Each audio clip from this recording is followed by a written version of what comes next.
Terve ja tervetuloa uuden videon pariin. Tässä ollaan justiinsa mikäs tämä nyt onkaan. Tänään on 1. joulukuuta tietenkin ja sunnuntai päivä tai ilta. Mitä mä siis sunnuntai aamu.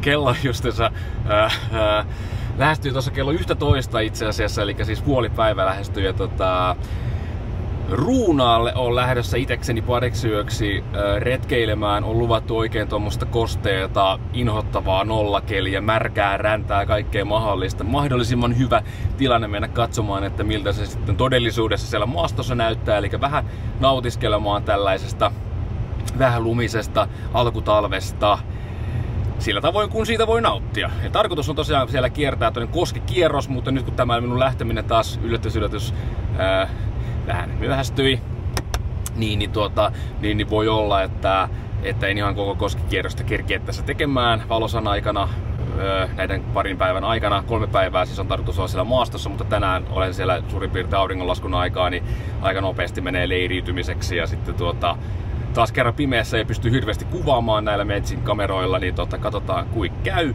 Mutta tänään Ruunaalle, pari päivää siellä retkeilyä. Tervetuloa videon pariin. Muista tykätä videosta ja tilata kanava, jos pikkasenkin siltä tuntuu, koska sitähän minä arvostan. Sehän on niinku sellainen paras mahdollinen palkinto, kun tällaista sisältöä tekee. Ei mitään, tervetuloa Ruunaalle ja retkeilemään. Moi!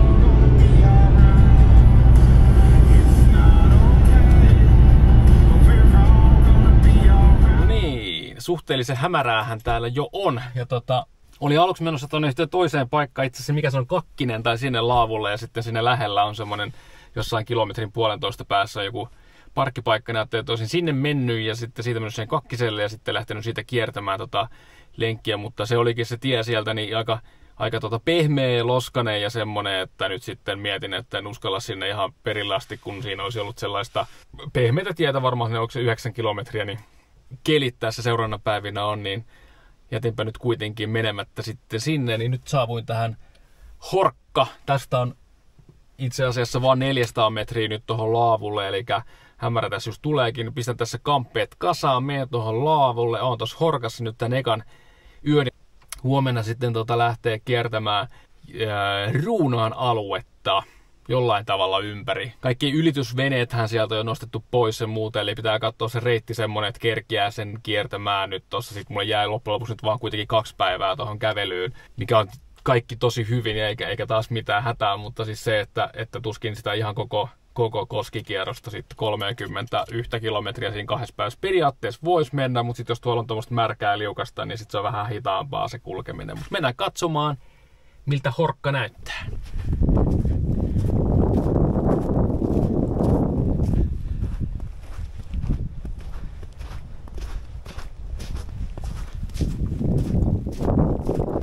No niin, autopa jää siihen.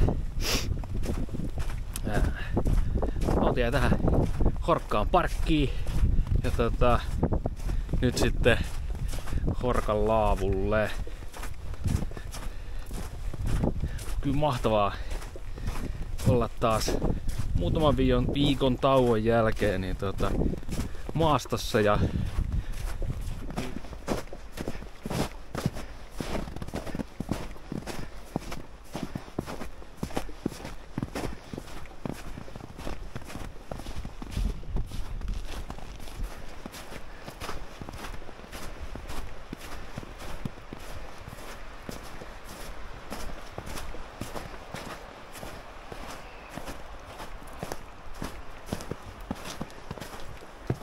ainakin täällä pääsee sahauspuuhiin. Ei haittaa.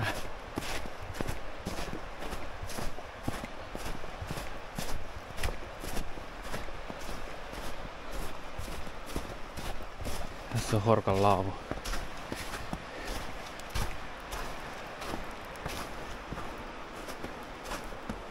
Okei. Tää on niinku... Joo.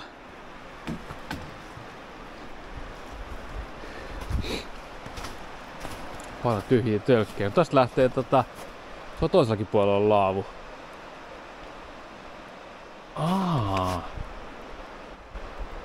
Pitäisi käydä katsoa tuo toisen puolen laavu. Tuolla on laavu kans toisella puolella jokea. Mä käyn kattoo, kun on vielä vähän valoa. Niin.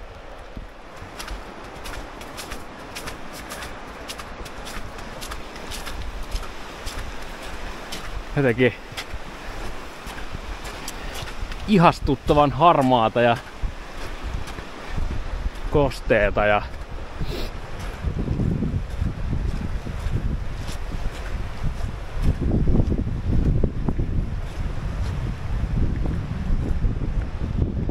just hyvä.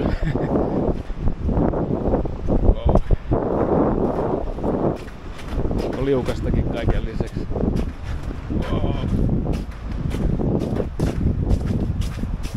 Tää vielä, kun tää nyt ennusteen mukaan jäätyy tässä näin, niin kyllä hauska. Siikakoski, 200 metriä.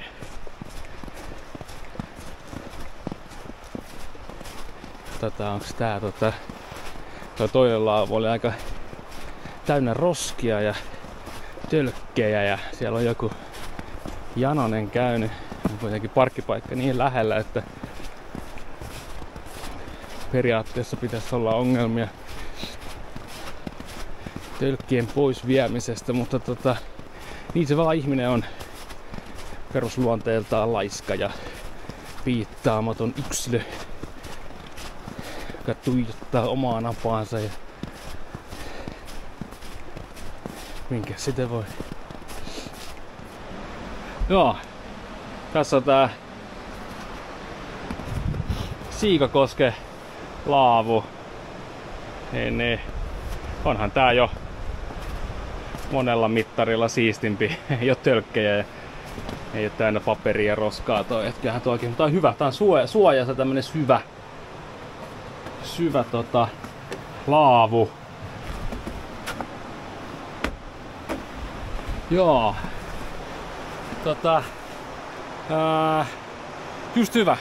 Ei mitään, asetun taloksi ja laitan tulet ja menen tekee puita ja rupeaa laittaa tulia ja syömään iltapalaa ja laittaa pedit ja muuta, niin katsotaan muutamia kuvia, tossa yritän ottaa, jos jotain näkyy ja sitä rataa.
Siinä se lähtee.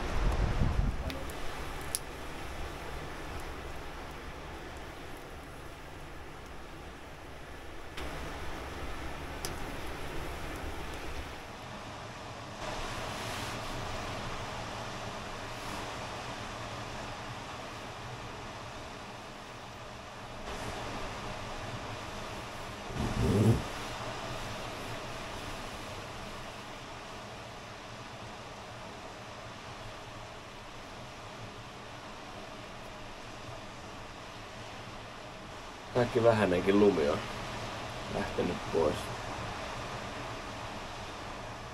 Ei uskoisi, että joulukuun 2. päivä.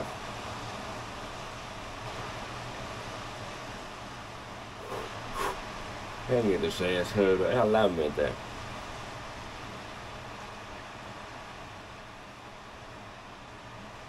Just oli vähän jäätä tuossa rannassa, nyt jäät on sulanut ja lumet on lähtenyt. Nyt aamukahvia ja pari leipää ja kamppeet kasaan ja liikkehelle.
Se rupee kello lähestymään. Tää on kello 9:15. Ja 10 olisi tarkoitus tai ajatus, että voisi lähteä liikkeelle. Tässä on semmonen 4-5 tuntia on niinku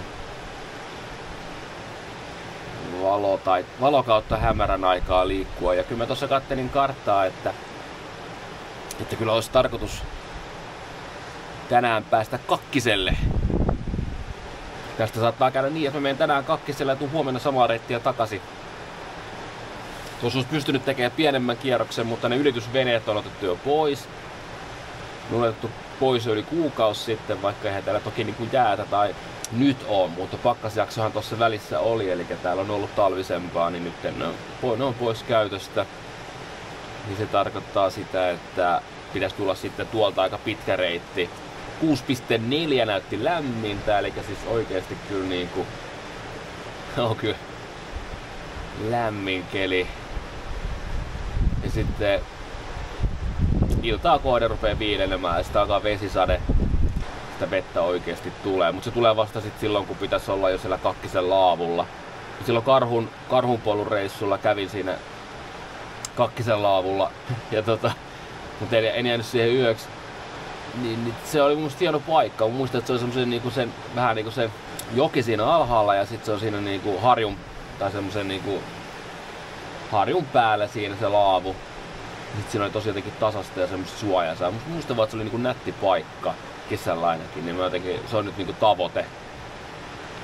Se oli oikeastaan se tavoite, minne myös eilen piti alun perin mennä. Siellä olisi ollut vähän lähempänäkin parkkipaikkaa, mutta se tuli pupu pöksyyn niin sanotusti. Olen varovainen.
Tuolla oli eilen, tai viime yön laavupaikka tossa.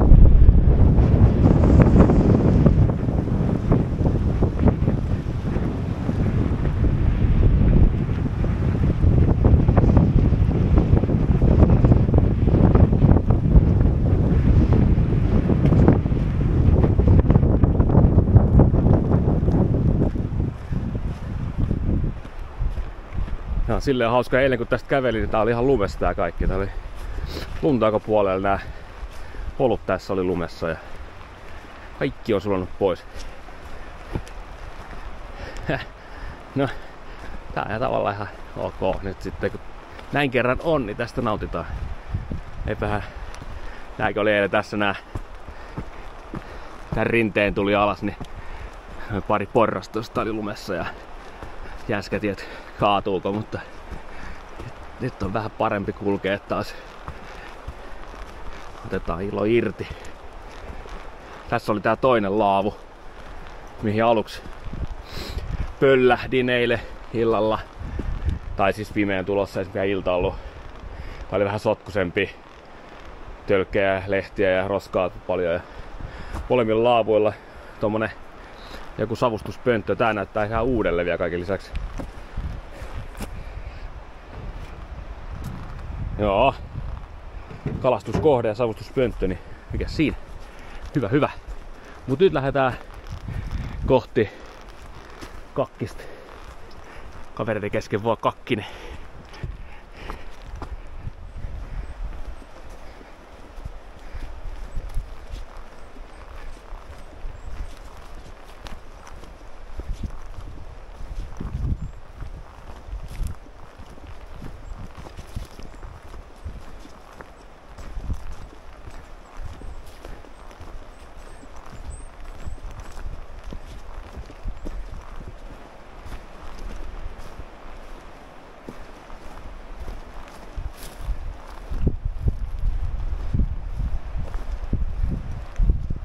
Tulipaikka.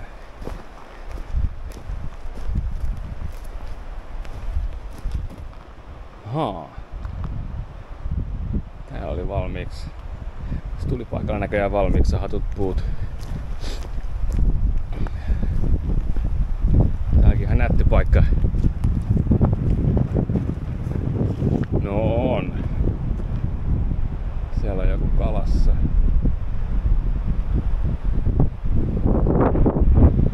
Tää on hieno paikka.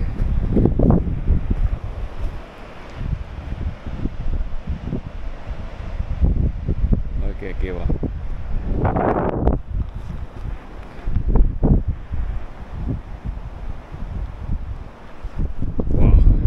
Hyvä pitää mielessä tämmönen telttapaikka. Kesällähän taas kiva, mä nyt mieluummin on laavussa kuin teltassa. Tykkään taas laavus nukkumisesta tälleen syksyllä ja talvella, kun se ei kerää silleen kosteutta ja on parempi ilmamieli. Tai siis sillä tavalla niinku, ei oo niin kostea. No sanotaan nyt vaan näin, ettei oo niin kostea. Se on se juttu. Siitä tykkään. Tästä sitten jatketaan puolen kilometrin päässä laavu. Yeah.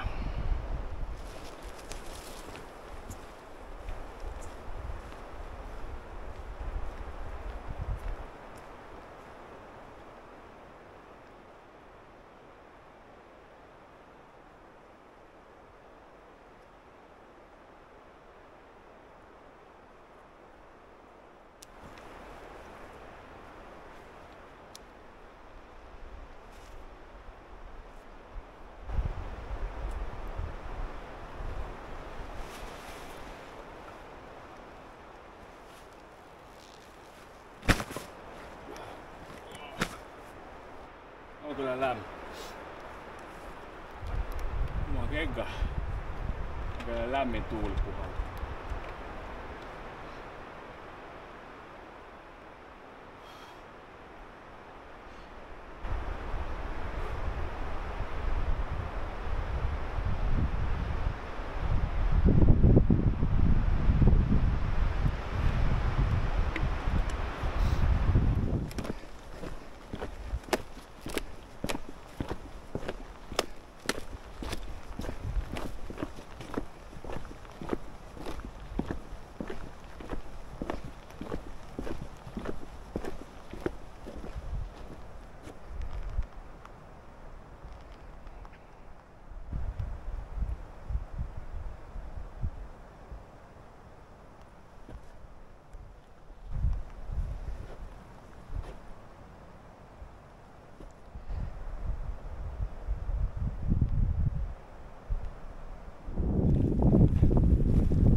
Itse on kyllä taas on kyllä niinku hurjan nätti paikka. Ja sit tää jotenkin hauska tää tavallaan niinku jotenkin tosi nätti tää niinku miten tän kuvailisi tämmönen niinku tavallaan on niinku talvinen luonto, mutta ilman sitä lunta, niin tää on kyllä itse asiassa ihan niinku hauska nähdä tämäkin. En tiedä kuuluuko mikrofoniin mitään kun täällä tuulee, mutta hienoa.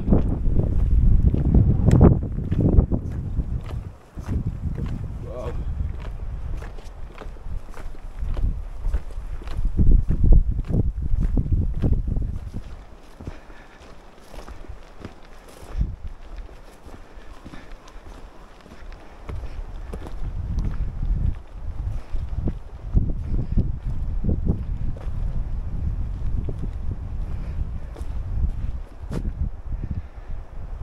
Onkilampi.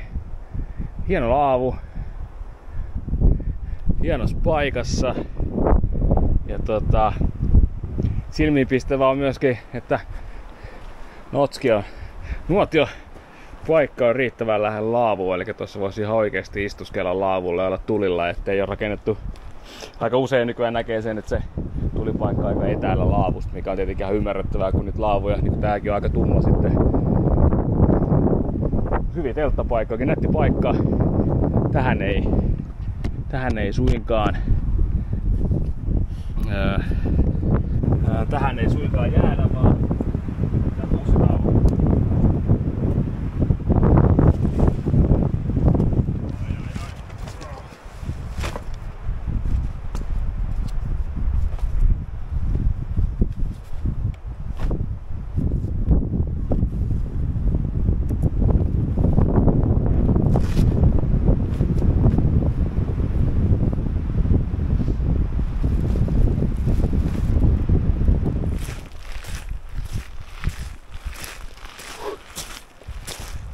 lämmin on kulkee. Ollaan tää Neitijärven parkkialueella. Ja tästä on Saunanjärveen 0,7 kilometriä. Mut Saunanjärveen me ei kuitenkaan varmaan nyt jäädä. Neitijärvi on tossa. Tonne olisi tarkoitus mennä tonne. Tossa ei lue sitä niin, mutta se on se Kakkinen. Tästä on kyllä aika paljon vielä matkaa ja pari tuntia auringonvaloa, mutta mä ajattelin, että menen vaikka otsalampun valossa sitten loppupätkän, että mieluummin vaikka sitten vähän matkaa kulkee otsalampun valossa, jos pääsee sateensuojaan laavulle ja voisit nukkua laavussa ja aamulla heräillä siinä sateensuojassa, kun pystytään kastella se teltta ja sitten aamulla siinä teltan suojissa niin toimia, niin jatketaan vaan matkaa töppöstä ettei se muu auta.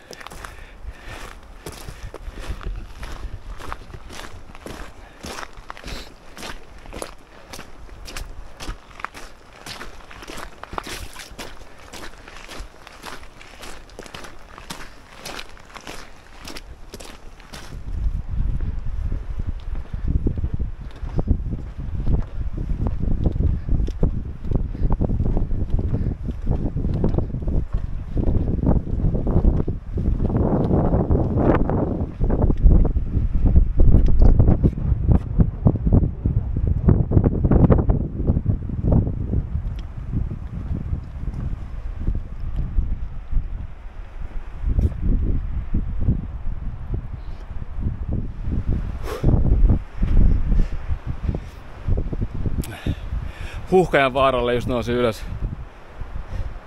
Yltää paljon hapottaa.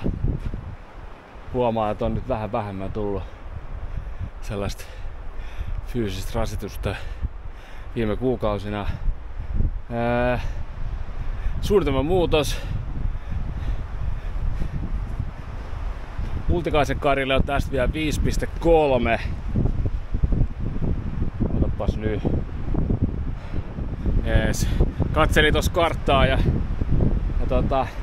siis kellohan ei ole vasta kuin 12.30 tai 12.40, mutta aurinko laskee niin siis 2 tunnin päästä ja tästä on sinne Multikaisen Karille 5,3, kun katsotaan tuossa karttaa, niin siitä Multikaisen Karilta on ainakin 3 kilometriä vielä sinne Kakkiseen, eli tässä olisi niin 8 kilometriä.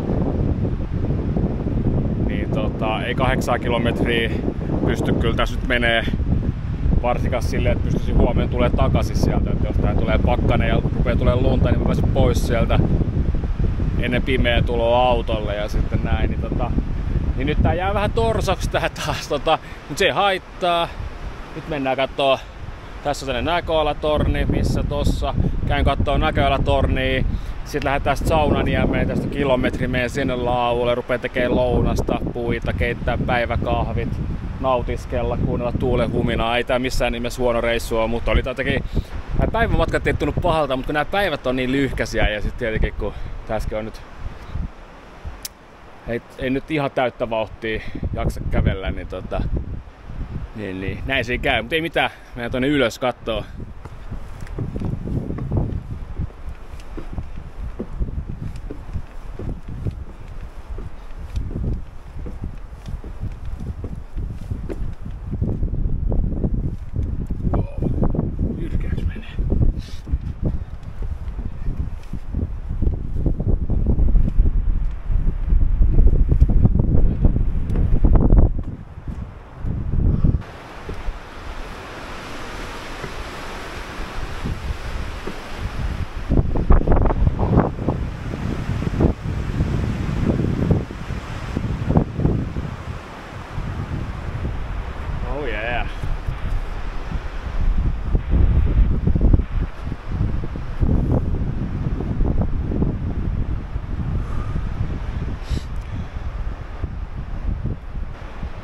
Joo. Hyvältä näyttää. Se jää tonne vähän piiloon, mutta se on tuolla se Saunanjärvi. Niin, sinne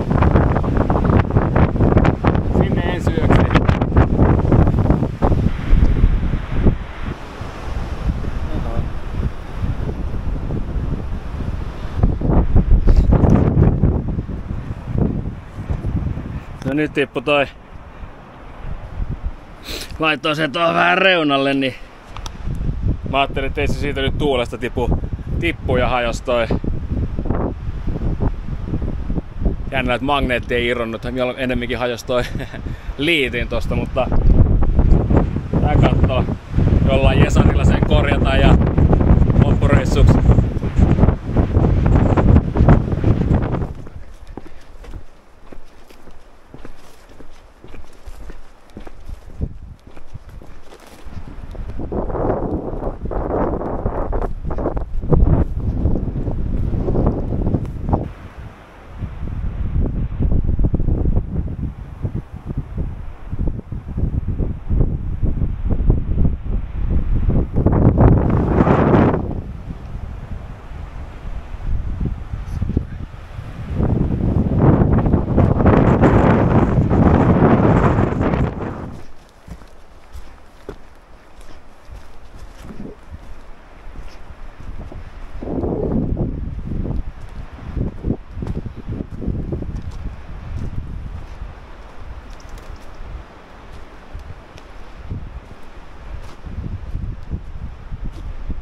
Loistavaa. Tuulee vähän tuolta sivusta. Tähän ei tuule. Saunaniemi. Sitten tervetuloa Saunaniemeen. Sitten ei muuta kuin rinkka pois ja asustuskuntoon ja puita tekemään ja lounaan tekoon. Ajattelin tää vähän niinku hodareita, mini-tortillalettuja ja sit sinne vähän juustoa ja nakkia ja pikku hodari. Tortilla hodari. Kyllä lähtee. Siisti.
nyt on lounas syöty ja kahvit.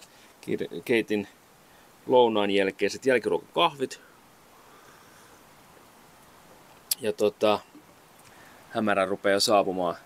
Mut semmoista asiaa tuossa mietin, että tuossa oli Korpitaival videoon taisi tulla kommentti siitä, että miten niinku tälleen myöhään syksyllä tai alkutalvesta, niin miten niinku vaikuttaa tuohon, että minkälaisia varusteita ottaa mukaan ja mitenkä tämmöiselle tää reissu niinku poikkeaa vaikkapa sit niinku perinteisistä syysreissuista tai sitten vaikkapa kesäreissuista.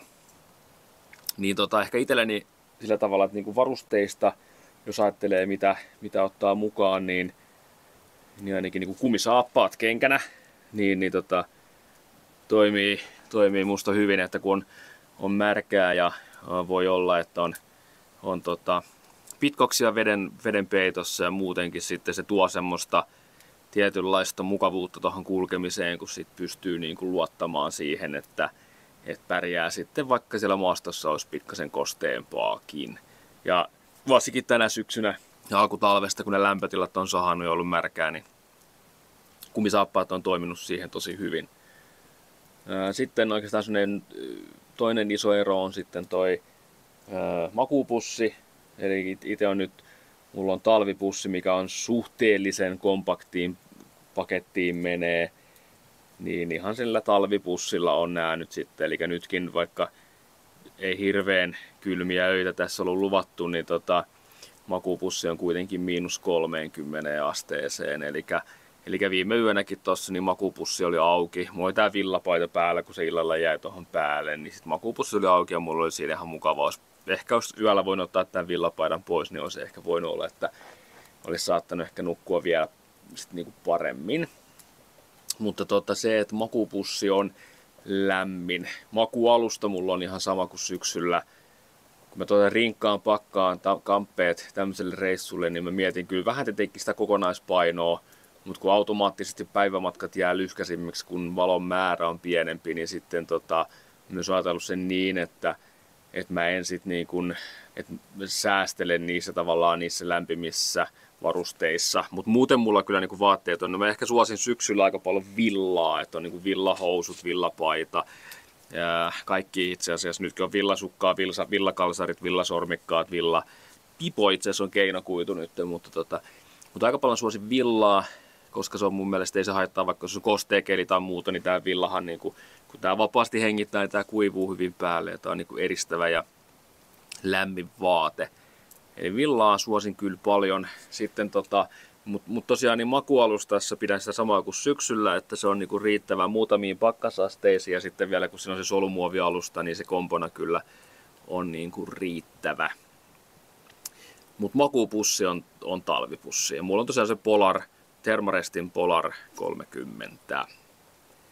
Sitten kolmas poikkeava asia on se, että kun tietenkin pimeät illat ovat pitkiä, niin sitten se, että mä haluan, että siellä niinku on jotain semmoista puuhastelua, niin sitten niinku viileämpiä kelejä, niin ruoat säilyy hyvin, niin nyt kun mulla on kaikennäköistä myös niinku tuoretta kanaa ja muuta, niin sitten ajattelin tuossa tänäänkin, että paistelen sitten kanoja ja teen pieniä kanatakoja ja näin. Eli on sitten paistinpannua mukana ja muuta. Eli tokihan ne painaa sitten enemmän ne kamppeet, mutta niin kuin tuossa aikaisemmin sanoin, niin sitten taas kun ne päivämatkat on lyhkäisempiä, niin ei se painavempi varuste siellä nyt sinänsä ole paha asia. Se tuo aika paljon siihen leirielämään sitten semmoista mukavuutta.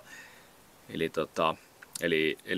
niin kuin tuhdimpia ruokia ja sitten nyt ihan paistinpannua mukana ja kirvestä ja kaikkea. Eli on niin kuin, omat varusteet on sellaiset, että jos täällä olisi niin kuin kirves tai saha esimerkiksi rikki, niin se pystyy kuitenkin tekemään polttopuita, koska haluaa tehdä tulet ja haluaa tehdä ruokaa tulilla.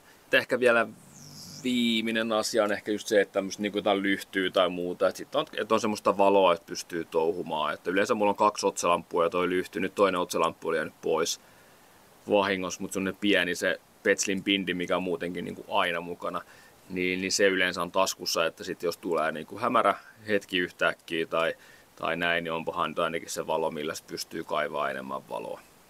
Mutta mä sanoisin näin, että nämä on oikeastaan ne, mitkä tähän niinku tämmöisessä reissussa niinku poikkeaa ehkä niinku selvimmin niistä kesäreissuista, niin on se, että siellä on vaelluskenkänä on niinku kumisaappaat, sitten siellä on lämmin makuupussi, sitten on villasempaa vaatetta, sitten on tuhdimpaa ja kokottavampaa ruokaa ja sitten on niin kuin nuotion tekovälineet, eli kirvestä ja sitten mahdollisesti myös välillä saha ja sitten niin kuin paistinpannua ja muuta, eli pystyy kokkaamaan.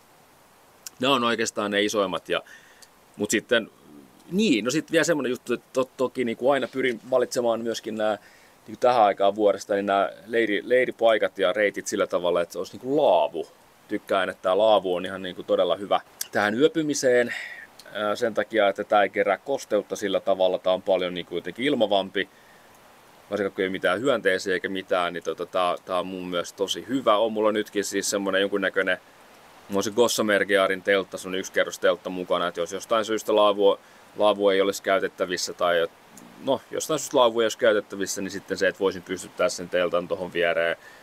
Mutta mieluummin huomattavasti niin kuin miellyttävämpi on mun mielestä nukkua tässä. Tässä ilman vaihtuu ja nytkin tää tuulee, niin tässä niin kuin, tää on niin kuin oikein hyvä.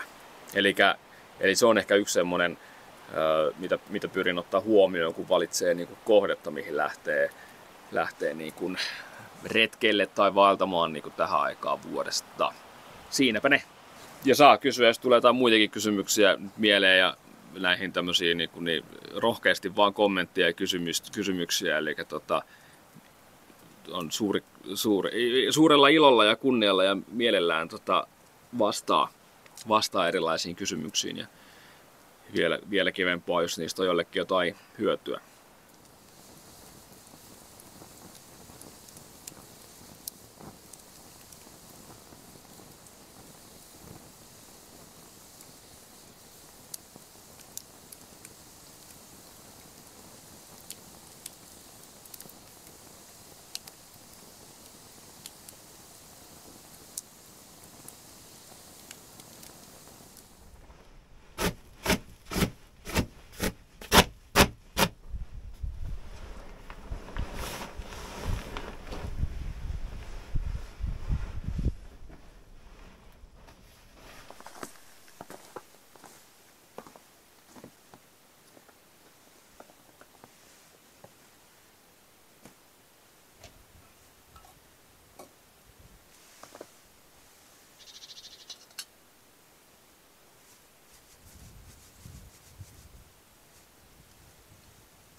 Moi moi Saunaniemi. Nyt jää Saunaniemen laavu tuohon taka-alalle ja meikäläinen lähtee kohti parkkipaikkaa eli Horkkaa.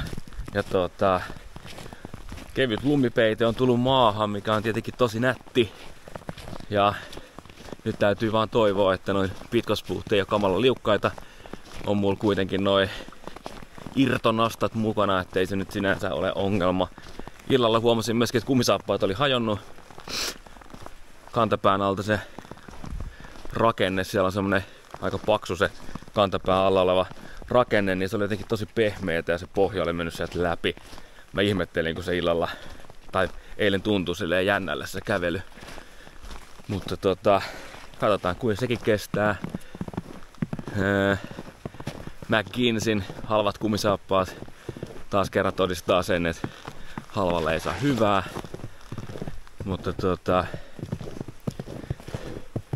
onneksi tää luonto on Vimosen päälle. Ai että. Nätin näköistä. Tästä on varmaan joku 10 kilometriä suurin piirtein tonne parkikselle, et ei muuta kuin menoksi.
Katsokaa mikä telttapaikka siinä olisi.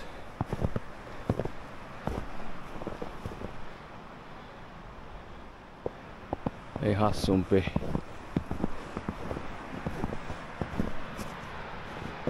Siinä on tulipaikka ja on kyllä hieno paikka.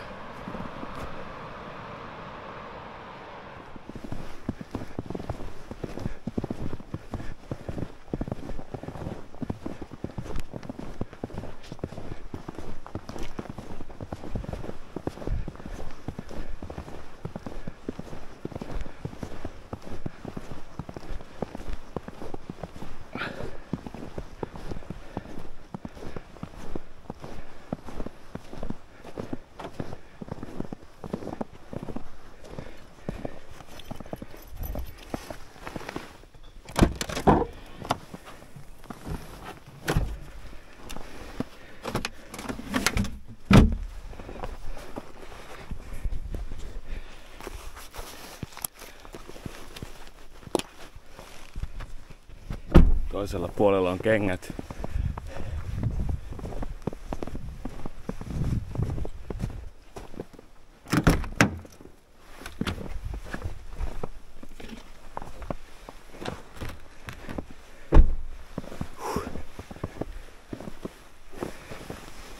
Ai.